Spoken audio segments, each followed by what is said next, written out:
Welcome to the conversation today. It's an intriguing topic. We're talking about disrupting the funnel and scaling revenue teams with artificial intelligence. My name is David Goad, and I'm your host. And we will welcome your questions today for our expert guest on this exciting topic throughout the conversation. And that guest is Mr. David Greenberg, the Chief Marketing Officer for Conversica. And quick note about Conversica. They provide AI-driven lead engagement software for marketing and sales and a suite of intelligent virtual assistants for business. David, nice to have you in the session today. Thank you very much. Glad to be here. Looking forward to it as well. I got that description right of what Conversica does?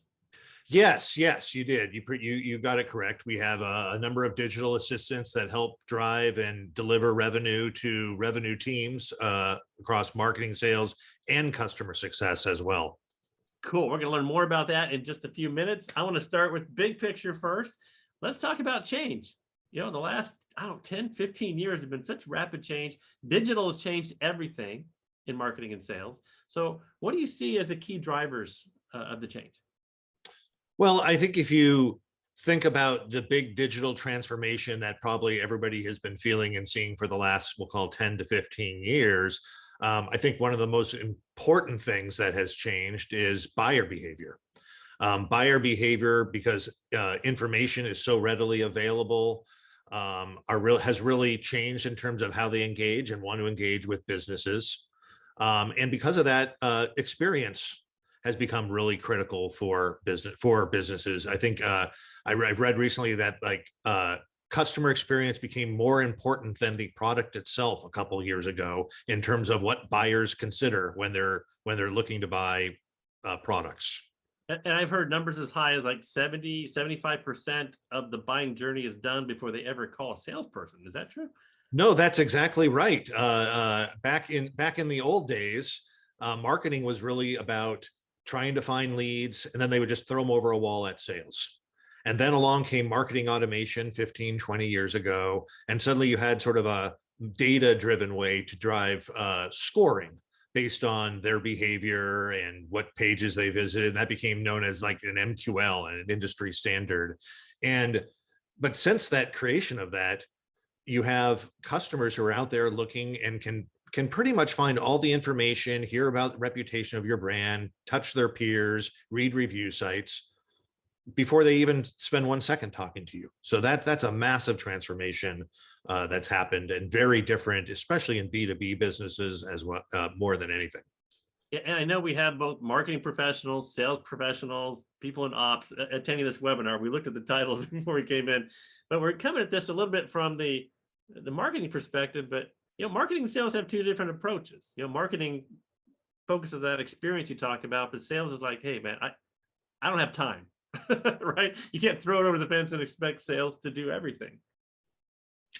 Well, no, not at all. I think actually there's more pressure on marketing now to deliver better quality leads that are more ready to buy, because the key thing in all this is no matter what marketing and sales thinks, they're not in control anymore.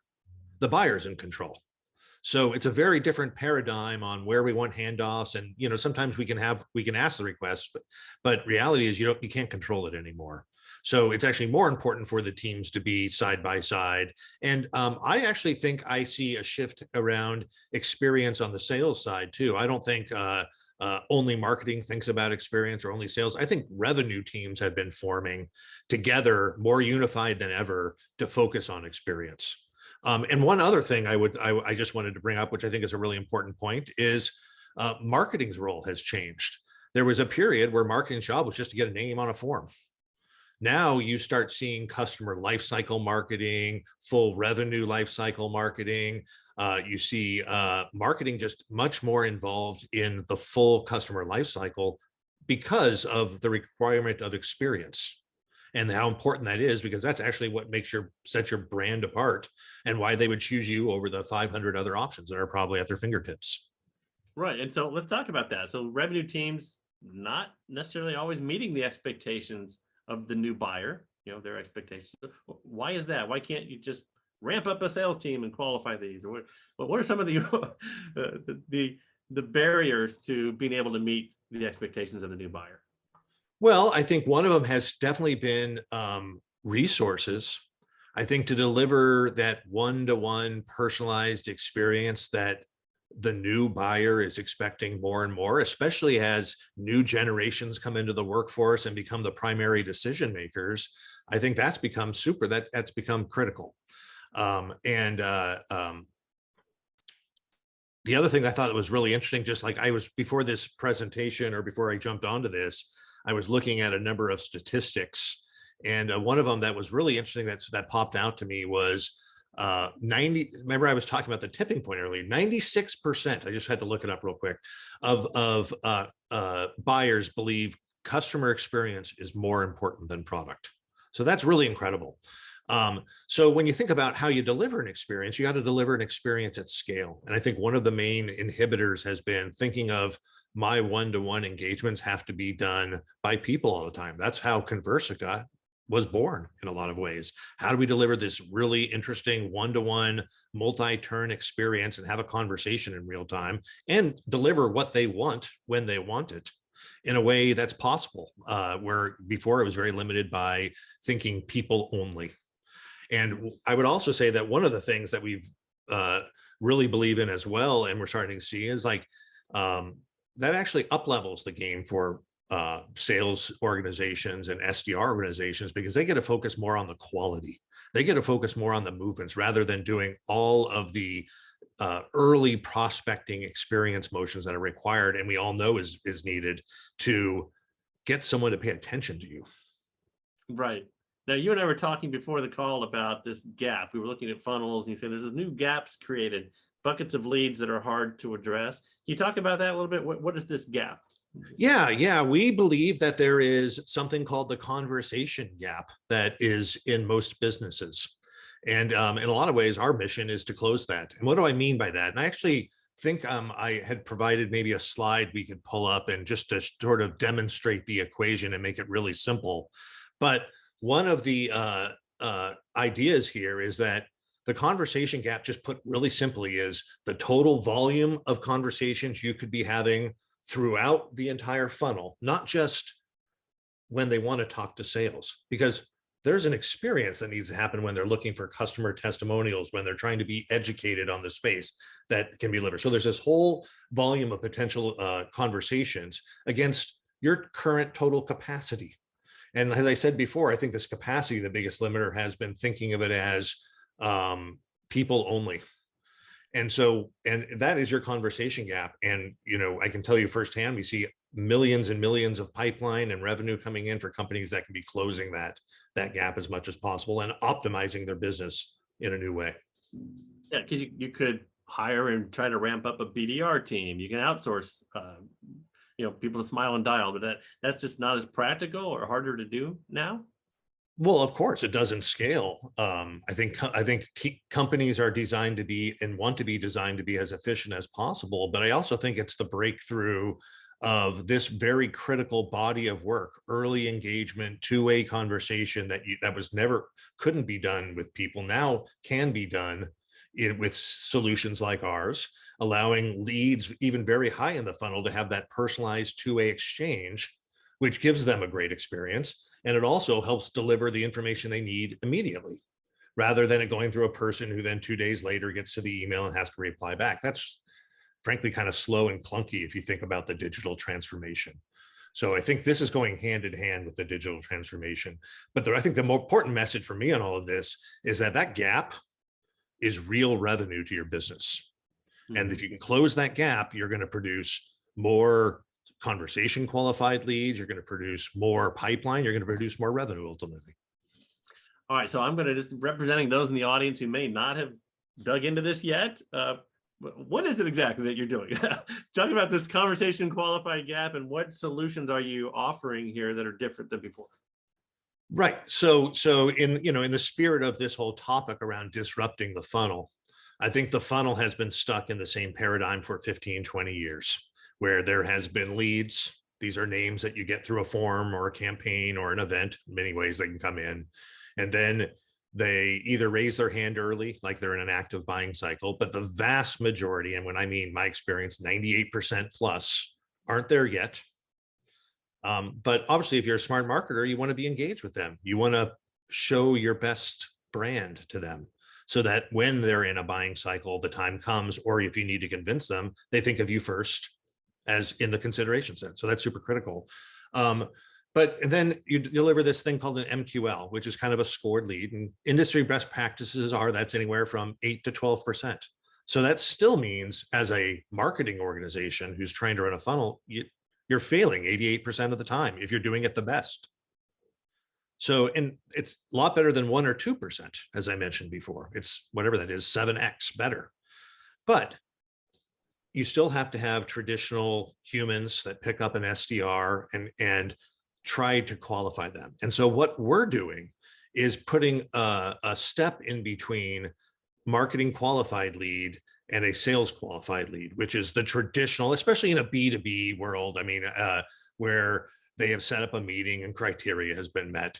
So what we're doing and what we're seeing a lot of our clients doing is using solutions like ours to engage all leads, MQL leads, depending on what their design is, and get them to a point that's called conversation qualified.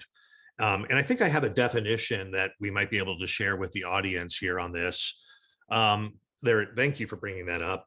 And what this really means is that the lead, I'll use this as an example, has been engaged, has had a multi-turn conversation, and self-qualified them as a hand raiser through ongoing, persistent outreach and two-way conversation. Because again, the new breakthrough in all of this is the two-way conversation, right? They can reply right away.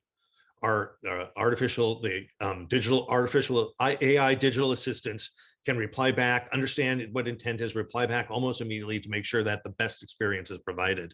And so what's happening is we're seeing companies starting to move past the MQL into something called a conversation qualified lead, which is a lead that has been worked and has said, I'm ready to talk to sales. And they're literally raising their hand, versus guessing they're ready to talk to sales through traditional scoring methods. And I can say, I mean, obviously there's a range like all clients, but we see 30 to 40% of those convert into opportunities in the pipeline, like significantly higher than what customers see with traditional MQL and scoring methods.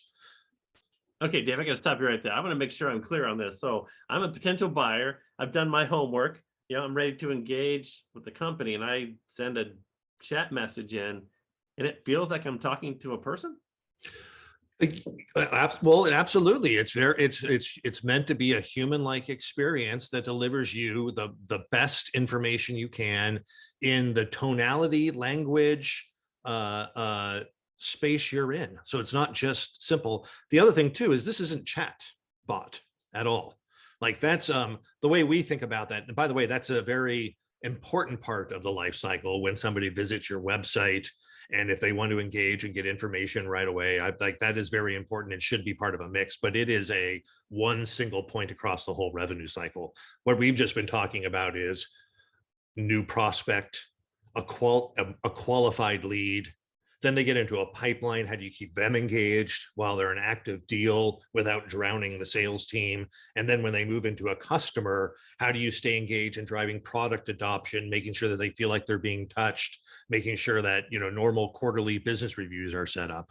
So I really want to hammer on that. I think there's a major difference between sort of a chatbot and what we're providing. These are digital assistants that can manage it through the entire life cycle.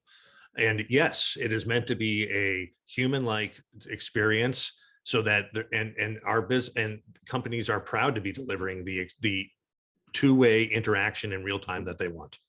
Yeah, because I've complained to the cable company before, right? I got the little chatbot thing with the script. It's obviously a first level support kind of script, not really adding a lot of value. But here you're saying it understands keywords, syntax.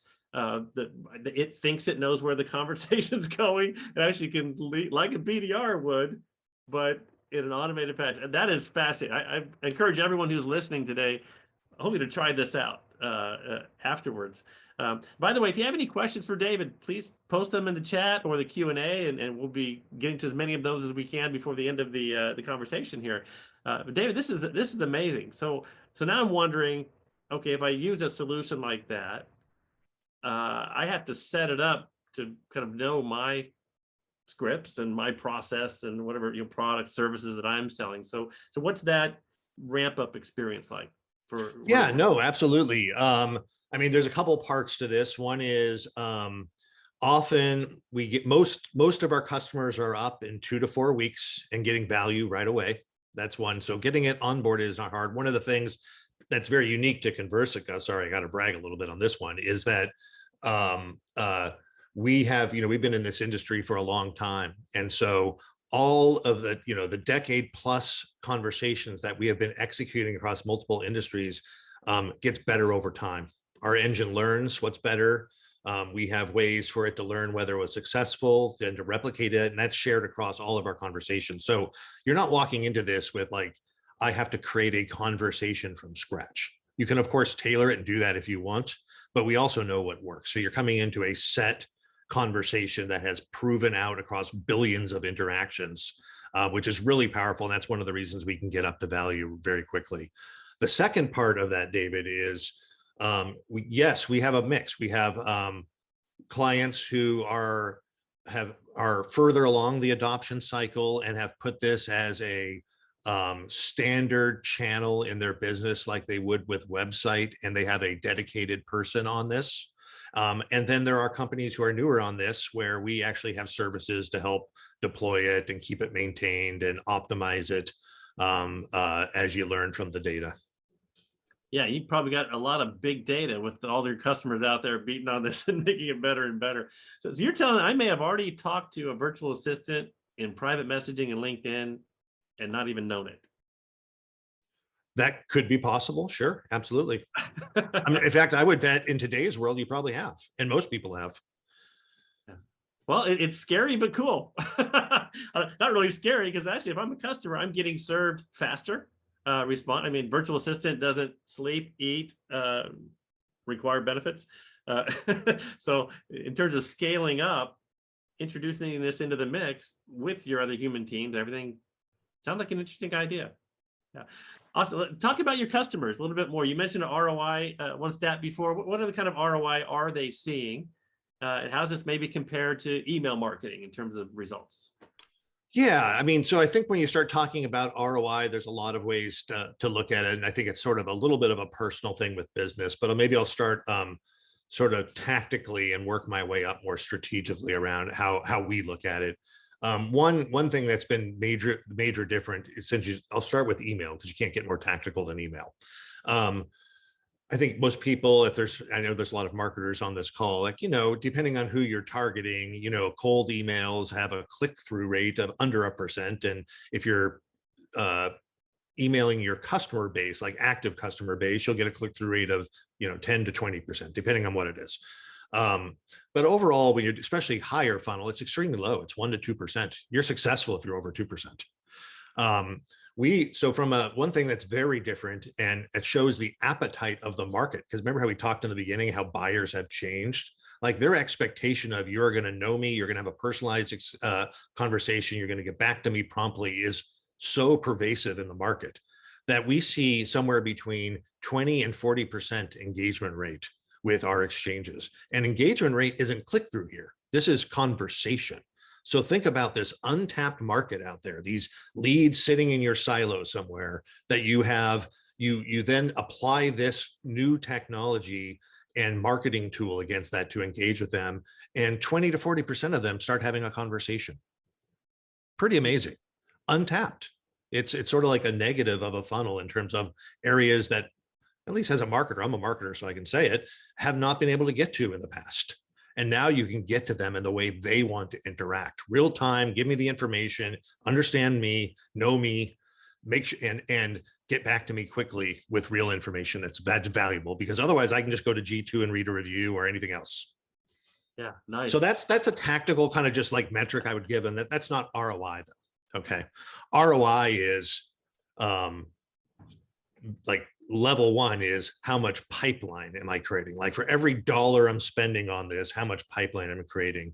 And our numbers are huge. Some of our customers see 300x ROI, but I will say on average, it's 25 to 45% ROI in terms of, or not ROI, I'm sorry, in terms of dollars added to the pipeline against a dollar spent. Okay. Now, the other part of this, when we think about return on investment, because we were talking about the limitation of people, there's also what does it take if you were to achieve those results with traditional people methods, people only methods. And so with that, obviously the ROI has a major multiplier effect because you couldn't do it unless you had a team doing that otherwise. So when you get into that, the multiples get really large, just like you saw in other now mainstream marketing technologies that weren't around before. You see an immediate difference. Yeah. A quick question coming in here about localization, saying, is this only available in English? We have international customers. Oh no, we had this is I can probably get the name and follow up more specifically, but no, this is global. We have I believe 11 primary languages, integrations with other libraries as needed, many international clients who go across the globe who use this. Absolutely. Beautiful. Another question, somebody asking, did we get to see a demo? Well, at the end of this conversation, we are going to share a link so you can experience the demo a little more completely and even reach out and talk with the. Yeah, I'll cover the options on how to experience it yourself or to see the product demo. I think depending on what you're interested in, those might be some options.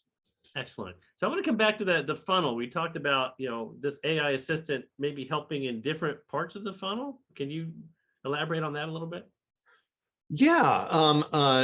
I mean, again, I think of the funnel holistically. So you have a big business funnel that has leads coming in, and then they get engaged, and then they get turned into opportunities, and then as they get work, they turn into customers, and hopefully you grow those customers. This picture right here doesn't necessarily depict that, but when I think of a holistic funnel, that's my mindset. So the question again was what, David? Yeah, I was just talking about different parts of the funnel. Like, actually, I love this photo. Really helps me understand that gap we were talking about earlier and how you can reduce it. But does this work in customer service, even like post sale? Oh, I see what you're saying. Yeah, no, absolutely. Like I said, when they become customers, the great thing on this is we still know who they are. And there's digital assistants that help with onboarding, that help with growing customers, that help with upselling, back to the revenue conversation, and that help with product adoption. So it's much more holistic the whole way. But kind of just diving into, since I know we had a fairly large sort of marketing and sales audience, like when and we have this funnel up, I'll take advantage of it. There are two primary use cases that most businesses adopt very quickly. One of them is using digital assistants with a sort of no lead left behind mentality. So leads that even before they get marketing qualified, whether it's stock that's been handed down in last year or 5 years, or new leads coming in and you have a very aggressive threshold of when it passes to sales. And then you also have sources, right? Sometimes there's sources like content syndication or event lists that, you're going to have a lot of people who aren't sales ready. And so rather than flooding all of that into an organization and see if there's an active deal, you can actually deploy digital assistants into all of your lead base to try to drive engagement. And, again, the engagement, if they're not interested, it'll understand that and come back to you in 6 months. If it says ping me in 9 months, it'll ping you in 9 months. It keeps track of all it, so it can engage. And there's massive opportunity. That's the gap. That's the conversation gap we were talking about before. But the other way we're seeing companies use this a lot is whether they have graded MQLs. A lot of businesses have A, B, C, D MQLs. A's being usually the largest companies or the sweet spot of the organization. They've started deploying, keep having the A's, since they're the higher quality and usually highest revenue, go into the business development organization, and have the B, C's, and D's go into digital assistants, who then pass it over to the development team when they're ready to talk, right? That's the key thing here is you're only getting those who are hand raising and ready to talk with us.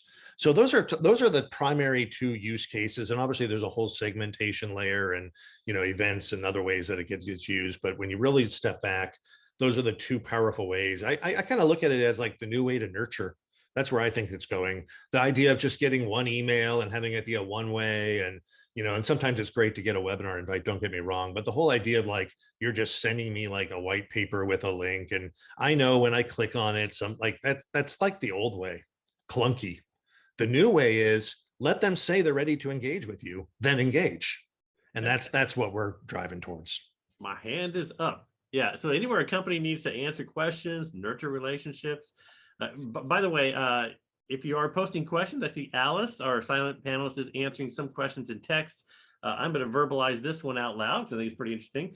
How does Conversica usually secure the budgetary spend from a company's P&L? Is this like a sales expenditure, marketing budget? Any patterns you see there? Well, I mean, in most organizations, a lot of the budget for like marketing and sales tech sits in marketing. So there, I think just because of that, a lot of it does come from marketing technology line items. But I will say we're heavily engaged with sales as well. We have sales digital assistants that help with real sales work too.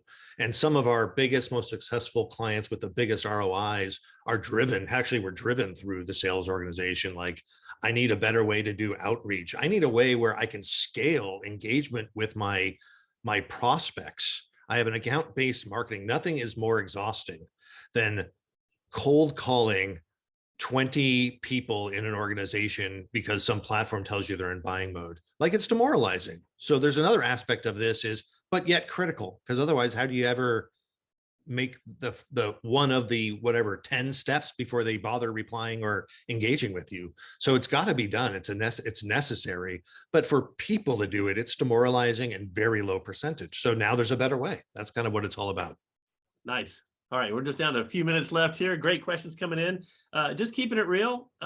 Maybe there's some challenges with this. I know from previous experience that many automation solutions could absolutely be up and running in 2 weeks, but the organization has to get all their ducks in a row. Do you see that too? Sometimes it takes a little longer just because they actually have to talk about process and what they want and personas. Is that happening? Yeah.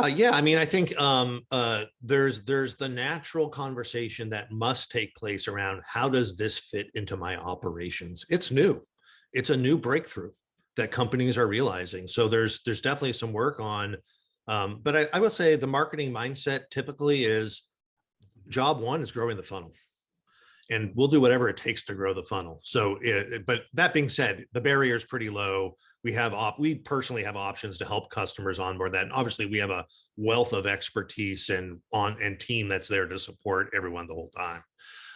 There's some internal alignment, right? Around how resources are going to be used that do need to take place. But I think it's good. It's getting people out of doing things that machines can now do, and have people do things that people are great at, which is having that really high quality conversation and rapport that is needed to win trust on deals. Have you had to partner with other large service integrators to deploy to big enterprise groups of end users? Well, we have plenty of partners who have a market out there that are interested in solving the problems that we talked about, and we absolutely engage with them. And it sort of depends what our clients are comfortable with and who they work through. That is the main driver. But yeah, we can do it, and we have lots of service providers who can do it as well. All right, man, we're down to the 2-minute warning. I can't believe this is going so fast. I have so many questions. It was. If anybody out there is not getting all their questions answered or want to continue the conversation, we're going to show you in a second a way that you can do that. But let's get into a little bit of a wrap up here. 2 questions for you, 2 final questions. The first is, David, where do you see this going? Just think out 3 to 5 years from now. How is this technology going to evolve? Well, I think you have a market, like had we talked about, that's still changing, still will take more control of the process, and still have expectations of what experience is like with them. So I think that's going to continue to rise. I also think in parallel, you have a market that is getting more and more used to technologies like this. And like you had mentioned, the chatbot as sort of an early indicator of that and how much that has picked up. The idea that I go in here and I just want the information I want quickly, and for you to understand me and give and make it as relevant as possible is really what we're talking about here. What I think the big difference is, until recently, everything has been businesses just shouting at people. It's been one-way communications. And so where I think this is going is the market's going to start having an expectation that your engagement with me are going to be two-way. And so you should be ready. Nice. All right, so a few questions here. We're going to stick around as soon as we end and answer all your questions in text if we didn't get it today. David, this is fascinating. I appreciate you sharing the story, the capabilities. So I'll give you 30 seconds. If there's one key takeaway you want people to take from this, what is that? What's the last word? Well, I think the biggest takeaway is that there's a breakthrough on how you build your funnel. And like, you can probably think back in your own history on how and where that has happened in your business life or what you've observed. But I think this is a new breakthrough in terms of how companies can engage with prospects. And as this new generation and the digital revolution accelerates, it's going to be more and more important. Oh, very nice. That's a quotable quote right there. All right, let's get the call to action slide up here so people can see what they might want to do next. As David, why don't you just tell them, what do you suggest I do if I want to learn more, try this out, go talk to a virtual assistant? How do I do that? Yeah. So, I mean, obviously go to our website, conversica.com. We put this up here for those who are interested in actually experiencing the digital assistant yourself directly, like have a conversation. We actually have an offer on our website called Experience Conversica, where you can go in, you fill out a little bit of information, and then you will start being engaged with a digital assistant. So if you're interested in seeing the magic sort of happen yourself, that's one option. Also, you'll see on our website, if you're interested in seeing like a product demo or having seeing sort of inside of the product more, you can sign up for a demo there. I'd also offer out, we have a great blog that has lots of educational material and customer examples of how businesses are transforming using conversation automation like Conversica. So if you're more interested in that, you can hit the resource link and you're there. Fantastic. Well, I want to thank everyone in the audience today for joining in, sending in those great questions, and continue to tune into Conversica webinars. We'll have thought leadership pieces. We'll have more detailed product events for you, but we appreciate you being here today. And David Greenberg, one more time, thank you. Nice job. And that's the end of the show. Thank you. All right.